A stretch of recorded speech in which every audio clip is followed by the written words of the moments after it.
Doctor एक लड़के से बदला लेने के लिए उसे किडनैप करके सर्जरी के जरिए लड़के से लड़की बना देता है और फिर रोजाना उसी के साथ इंटीमेट होता है। आखिर इसकी क्या वजह थी, ये जानने के लिए इस वीडियो को पूरा देखें। तो सबसे पहले हम एक सर्जन रॉबर्ट को देखते हैं जो कि स्पेन की एक लोकल यूनिवर्सिटी में लेक्चर दे रहा होता है। वो अपने स्टूडेंट्स को बताता है कि पूरी दुनिया में अभी तक सिर्फ 9 ही फेस ट्रांसप्लांट हुए हैं, जिनमें से 3 में रॉबर्ट ने भी हिस्सा लिया था। अब यहाँ से अपना लेक्चर फिनिश करने के बाद रॉबर्ट अपने घर जा रहा था। घर जाते हुए रास्ते में वो एक हॉस्पिटल की पार्किंग में जाता है। वहाँ वो एक बंदे को पैसों से भरा हुआ बैग पकड़ा के उससे ब्लड की एक बोतल लेता है। दरअसल रॉबर्ट को यह ब्लड इसलिए जरूरत था क्योंकि वो घर पे एक लड़की के ऊपर एक इलीगल एक्सपेरिमेंट कर रहा था। उस लड़की का नाम वेरा होता है। इस एक्सपेरिमेंट के बारे में रॉबर्ट ने किसी को कुछ भी नहीं बताया होता। वेरा को रॉबर्ट ने अपने घर के एक कमरे में बंद कर रखा होता है। वेरा के पास उस कमरे में चंद ही चीजें थी जिससे वो अपना दिल बहला सकती थी। वो उस कमरे से बाहर नहीं जा सकती थी। वो सारा दिन योगा करती, अपने कपड़ों को फाड़ के ड्राउनी डॉल्स बनाती। वो इस किस्म की उल्टी चीजें करके अपना सारा दिन गुजारा करती थी। वेरा की देखभाल के लिए घर पे एक गूंगी मेड भी थी और इसके अलावा भी अगर वेरा को कुछ चाहिए होता तो दीवार पे लगे वॉइस ट्रांसमीटर के जरिए वो रॉबर्ट की माँ से मांग लिया करती थी। रॉबर्ट घर आके अपने साथ लाया हुआ ब्लड वो एक मशीन में रखता है। मशीन में रखने के बाद वो अपने रूम में आता है। अपने रूम में लेके स्क्रीन पे वो सबसे पहले वेरा को देखता है क्योंकि वेरा के कमरे में रॉबर्ट ने एक हिडन कैमरा भी लगाया होता है। और सब कुछ ठीक देखकर फिर वो वेरा के कमरे में जाता है और ये डॉक्टर की रोजाना की रूटीन होती है। रोजाना ही वो अपने काम से आता, पहले उसको देखता, उसके कमरे की तसल्ली करता, फिर उसके पास जाता और जो अपना एक्सपेरिमेंट होता वो उस पे करता था। एक दिन जब डॉक्टर वापस घर आता है तो वो देखता है कि वेरा कैमरे से ऑपोजिट मुंह करके लेटी है और उसने किताब के पन्नों से अपना जिस्म जख्मी किया हुआ। अब जब डॉक्टर उसके पास जाता है तो वो देखता है कि उसके जिस्म पे कट के निशान लगे होते हैं। तो वो फौरन से उसे अपने घर में ही मौजूद एक ऑपरेटिंग रूम में लेके आता है। वो उसका इलाज करता है, जिसपे वेरा से कहती है कि ऐसी जिंदगी से बेहतर है मुझे मार दो। रॉबर्ट उससे कहता है कि अगर तुमने मरना होता तो ये जख्म तुम कहीं और भी दे सकती थी। अब इस हादसे के बाद रॉबर्ट एक आर्टिफिशियल स्किन बनाने के कुछ एक्सपेरिमेंट्स करता है जिसमें उसे जानवरों के खून की भी जरूरत पड़ती है। अब कुछ दिन के बाद वो कामयाब हो जाता है। वो आर्टिफिशियल स्किन का एक इकलौता इन्वेंटर बन जाता है। रॉबर्ट ने एक ऐसी स्किन बनाई थी ना वो आग लगाने पे चलती थी, ना ही किसी कीड़े के काटने का कोई उस पर असर हो सकता था। अब रॉबर्ट जब अपने एक्सपेरिमेंट में कामयाब हो ही गया है तो वो वेरा की पूरी स्किन को इस आर्टिफिशियल स्किन से रिप्लेस कर देता है। और रिप्लेस करने के बाद वो वेरा को कहता है कि अब कभी भी तुम्हें चोट नहीं लगेगी। क्योंकि रॉबर्ट का एक्सपेरिमेंट कामयाब हो चुका था इसलिए वो कुछ दिन के बाद इसे एक मेडिकल सिंपोजियम में प्रेजेंट करता है। वो आए हुए मेहमानों को बताता है कि उसने जानवरों पे स्किन का कामयाब एक्सपेरिमेंट कर लिया। दरअसल रॉबर्ट यहाँ पर झूठ बोल रहा होता है, उसने ये एक्सपेरिमेंट वेरा पे किया था। वो ये भी बताता है कि इस स्किन को कभी भी मलेरिया नहीं लग सकता और स्किन के इन्वेंशन को वो अपनी वाइफ के नाम पे रखता है जो कि सिंड्रेला है। दरअसल उसकी बीवी एक कार एक्सीडेंट में मर चुकी होती है। अब आज का इवेंट खत्म होने के बाद रॉबर्ट जब अपने घर जा रहा होता है तभी उसकी ऑर्गेनाइजेशन के हेड उसको साइड पर ले जाते हैं और उससे पूछते हैं, रॉबर्ट आखिर तुमने इस स्किन को इतना हार्ड कैसे बनाया, कि इस पे मलेरिया भी असर नहीं कर सकता। रॉबर्ट यहाँ पर झूठ नहीं बोलता। वो बताता है कि दरअसल मैंने पिग सेल से जेनेटिक इन्फॉर्मेशन लेके उसे ह्यूमन सेल में डाल दिया है। अब भले ही रॉबर्ट ने एक बहुत ही जबरदस्त खोज की थी मगर उसके प्रेसिडेंट उसके साथ नहीं देते, वो ऐसे मना कर देते और फौरन ही रॉबर्ट को अपने तमाम रिसर्च बंद करने के ऑर्डर दे देते हैं। अब रॉबर्ट यहाँ से सीधा अपना पुराने फ्रेंड मार्क के पास जाके आज हुई सारी बात उसे बताता है, जिसपे मार्क उसे कहता है कि रॉबर्ट तुम्हें अब अपने पुराने काम में लौट जाना चाहिए। अब रॉबर्ट जब यहाँ से अपने घर पहुंचता है तो वो अपने कमरे में बैठ के थोड़ी देर वेरा को देखता है, फिर वो उससे मिलने चला जाता है। वो वेरा को बताता है कि तुम पे जो एक्सपेरिमेंट मैं कर रहा था वो आज खत्म हो गया, अब तुम्हें किसी किस्म के एक्सपेरिमेंट की जरूरत नहीं है। वो यहाँ से आजाद हो चुका है। सोच के वो रॉबर्ट के साथ इंटीमेट होने की कोशिश करती है। वो रॉबर्ट को सीरियस तो करती है मगर रॉबर्ट अनकंफर्टेबल फील करता है और वहाँ से चला जाता है। अब हम वेरेलिया को देखते हैं जो कि रॉबर्ट के पास आके उसे बताती है कि तुम वेरा को मार दो, ये बहुत खतरनाक है। जिसके जवाब में रॉबर्ट से कहता है कि आप घर के सारे नौकरों को काम से निकाल दें क्योंकि अब हमें इतने लोगों की जरूरत नहीं है। अब जब रॉबर्ट भी घर से चला जाता है और बाकी के नौकर भी वहाँ से चले जाते हैं तभी टाइगर के कॉस्ट्यूम पहने एक बंदा उसके घर पर आता है और घर की बेल बजाता है। ये उस मैरिलिया का बेटा जैका था। अब क्योंकि जैका ने अपना रूप बदला होता है इसलिए वो अपना बर्थ मार्क कैमरे में दिखा के अपना सबूत देता है और फिर फौरन से मैरिलिया बाहर आती है और वो उसे अंदर जाने से रोकती है मगर जैका उस घर के अंदर चला जाता है। मैरिलिया से किचन में बिठा के खाना देती है। अब इतनी देर में टीवी पे एक डकैती की खबर चल रही होती है। दरअसल जैका एक डकैत है और ये उस डकैती करने के बाद एक कार्निवल की भीड़ में छुप कर ही आया था। ये कॉस्ट्यूम इसने इसीलिए पहना होता है ताकि इसको पुलिस न पकड़ सके। अब वो मैरिलिया से कहता है कि तुम रॉबर्ट से कह के मेरे फेस की सर्जरी करवा दो ताकि मैं पुलिस से हमेशा के लिए बच जाऊं। मैरिलिया से कहती है कि रॉबर्ट ऐसा कभी भी नहीं करेगा, अब तुम जल्दी से यहाँ से चले जाओ। अब यहाँ से जैका किचन में शराब ढूंढने के लिए जाता है। अभी उसकी नजर उस सिक्योरिटी कैमरा पे पड़ती है जो वेरा के कमरे में होता है और वेरा अपने रूम में योगा कर रही होती है। अब जब जैका उसे कैमरे से देखता है तो वो उसे फौरन से पहचान जाता है। वो अपने मन ही मन सोचता है कि ये आखिर जिंदा कैसे है, ये तो मर गई थी। वेलेरिया फौरन से किचन में छुपाई हुई गन निकाल के जैका पे पॉइंट कर देती है और उसे जाने के लिए कहती है मगर जैका मौका देख के वेलेरिया से उसकी गन खींच लेता है और वहाँ पर उसको बांध देता है। बांधने के बाद वो सीधा वेरा के कमरे में जाता है मगर वेरा के कमरे का डोर लॉक होता है। जैका फौरन से वेलेरिया के पास आता है, उसे धमकाने के बाद वो उससे चाबी ले लेता है। चाबी लेके वो सीधा वेरा के कमरे में जाता है मगर डोर अनलॉक करके अंदर जाने की कोशिश करता है। वेरा अंदर से धक्का देके जैका को गिरा देती है और फिर उसके ऊपर हमला करती है मगर जैका क्योंकि उससे ताकतवर है वो उसे पकड़ लेता है और फिर उसे कमरे के अंदर लाता है। अंदर लाने के बाद वो उसके साथ जबरदस्ती इंटीमेट होता है और वो उसके साथ इंटीमेट हो ही रहा होता है। रॉबर्ट घर आ जाता है। रॉबर्ट आते साथ कैमरा में ये सब कुछ देख लेता है और देखने के बाद वो अपनी पिस्टल लेके सीधा वेरा के कमरे में जाता है और वो जाते ही जैका को डायरेक्ट फायर करके मार देता है। अब यहाँ वेरेलिया को काफी दुख होता है। वो सोचती है कि काश वो जैका के साथ वेरा को भी मार देता। अब रॉबर्ट जैका की बॉडी को ठिकाने लगाने के लिए यहाँ से ले जाता है। तब वेरेलिया वेरा को जैका और रॉबर्ट के बारे में बताती है। वो बताती है कि रॉबर्ट और जैका ये दोनों सौतेले भाई हैं। दरअसल ये जैका उसे एक घर के नौकर से हुआ था और जब जैका पेट में था तो वो नौकर इसे छोड़ के भाग गया था जबकि रॉबर्ट उसे उसके पुराने मालिक से हुआ था। उस मालिक ने रॉबर्ट को लेके अपनी बांझ बीवी को दे दिया था। वो सबको यही बताया था कि वो उनका अपना बेटा है। उसे ये कानूनी तौर पर उसके अपने पेरेंट्स थे मगर क्योंकि वेलेरिया के दिल में अपने बेटे के लिए ममता थी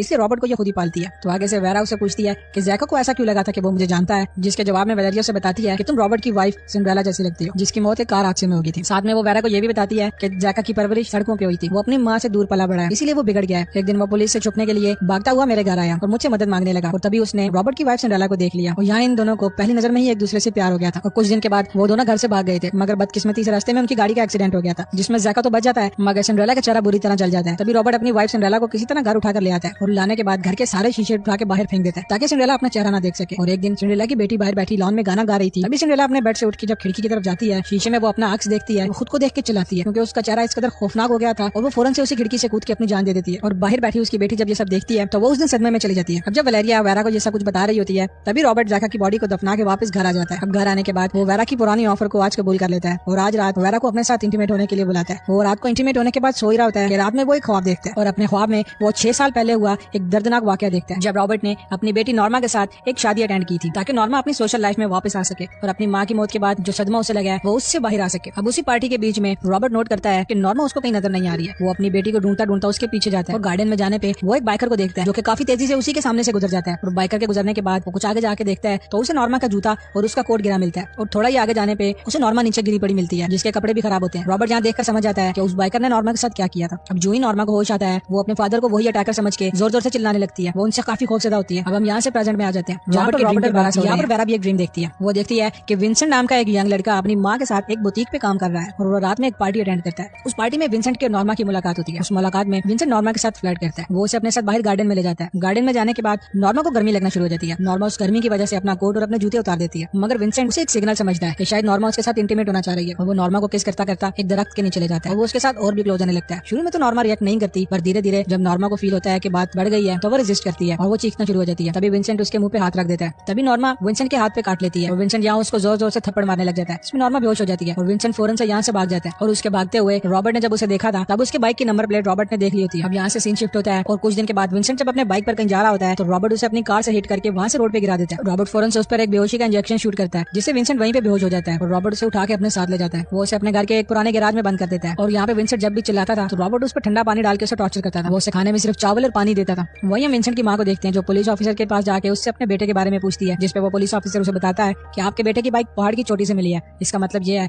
कि या तो आपका बेटा उस पहाड़ से गिर के मर गया है या तो वो शहर छोड़ के कहीं भाग गया है। और रॉबर्ट अपनी बेटी नॉर्मा से मिलने मेंटल हॉस्पिटल में जाता है। वहाँ जाने पे देखता है कि नॉर्मा अभी भी उसे देख के डर रही होती है। दरअसल नॉर्मा समझ रही थी कि उसके फादर ने उसके साथ जबरदस्ती करने की कोशिश की है और अचानक एक दिन नॉर्मा भी अपनी जान ले लेती है। अब इस वाक़ये के बाद रॉबर्ट की जगह एक साइको डॉक्टर बन जाता है। नॉर्मा को दफनाने के बाद वो अपने घर आता है। आते ही वो विंसेंट की दाढ़ी शेव कर देता है। उसके बाद वो उसे बेहोश कर देता है। बेहोश करने के बाद उसे ऑपरेशन थिएटर में लेकर आता है और अंदर मार और अपने 2 साथियों की मदद से वो उसकी सर्जरी करता है। दरअसल ये सर्जरी एक जेंडर चेंज सर्जरी है जहाँ पर उसने विंसेंट को एक लड़की में बदलना था। रॉबर्ट ने अपने साथी डॉक्टरों को एक नकली पेपर दिखाया था जिसमें एक स्टेटमेंट लिखी थी कि वो क्लिनिक इसलिए नहीं जाना चाहता कि वो इस चीज को एक राज रखना चाहता है। इस स्टेटमेंट से बाकी के डॉक्टर कन्विंस हो जाते हैं और वो रॉबर्ट के घर में ही आकर उस ऑपरेशन थिएटर में ये सर्जरी को कंप्लीट करने पे राजी हो जाते हैं। अब कुछ टाइम के बाद जब विंसेंट को होश आता है तो वो अपने आप को उस कमरे के अंदर अकेला देखता है। अब इससे आगे की विंसेंट की लाइफ इसी कमरे में गुजरती है और वो अपने उस नए प्राइवेट पार्ट का भी ख्याल रखता था जो कि सर्जरी के बाद रॉबर्ट ने उसे दिया होता है। अब जैसे ही वो प्राइवेट पार्ट वाला एरिया ठीक होता है उसके बाद रॉबर्ट धीरे धीरे उसके सारे पार्ट्स को बिल्कुल लड़कियों जैसा करता है। वो उसे औरत वाली चेस्ट वो एक हाई पिच वाली वॉइस देता है और रॉबर्ट उसे एक फुल सूट लाकर देता है ताकि उसकी स्किन सेफ रहे और उस स्लिम सूट से उसकी नई बॉडी को एक अच्छी शेप दी जा सके। अब एक दिन विंसेंट रॉबर्ट पे हमला करके वहाँ से भागने की कोशिश करता है मगर रॉबर्ट इस सब का इंतजाम पहले से करके बैठा होता है। वो जो ही डोर पे जाता है तो दरवाजा लॉक होता है। तभी पीछे रॉबर्ट अपनी गन लेकर आ जाता है और वो विंसेंट को वापस रूम में जाने का कहता है और आखिर वो उसको खुद ही उठा के उसके रूम पे छोड़ाता है। अब कुछ दिन के बाद उसकी सर्जरी की फाइनल स्टेज पूरी होने पे हम देखते हैं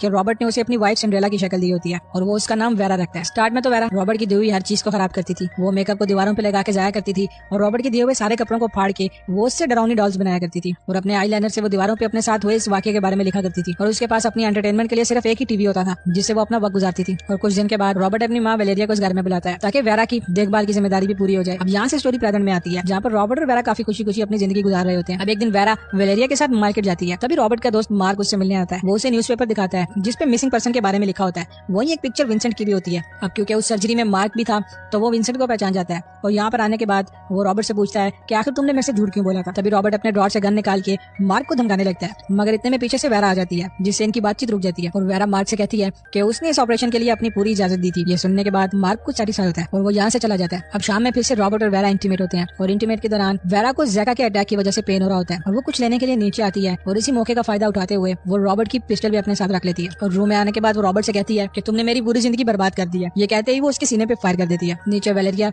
जब इस गोली की आवाज सुनती है तो वो फौरन से जाग जाती है और अपने साथ अपना गन लेकर ऊपर रूम में आती है और वेरा यहाँ बेड के नीचे छुप के उसके ऊपर आने का इंतजार करती है और जैसे ही वेलेरिया कमरे के अंदर आती है तो वेरा उसे भी गोली मार देती है। अब क्योंकि सब कुछ खत्म हो जाता है तो वेरा यहाँ से कुछ कपड़े और पैसे लेकर अपनी माँ के पास जाती है। वो अपनी माँ के पास जाने के बाद उसे अपना विंसेंट होने का एहसास दिलाती है और उसे हर वो चीज बताती है जो सिर्फ विंसेंट और उसकी माँ ही जानते थे। विंसेंट और उसकी माँ दोनों ही इमोशनल हो जाते हैं और ये मूवी यहाँ खत्म हो जाती है। अगर आपको हमारा काम पसंद आया है तो इस वीडियो को लाइक जरूर करें। इसी के साथ आज का वीडियो हम खत्म करते हैं। अगर आपको अच्छा लगा तो प्लीज इस वीडियो को लाइक और कमेंट जरूर कर दीजिएगा।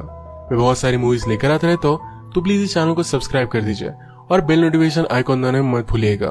हम फिर से मिलेंगे और एक नई मूवी के साथ। तब तक के लिए थैंक यू और आप अपने आप का ख्याल रखिए।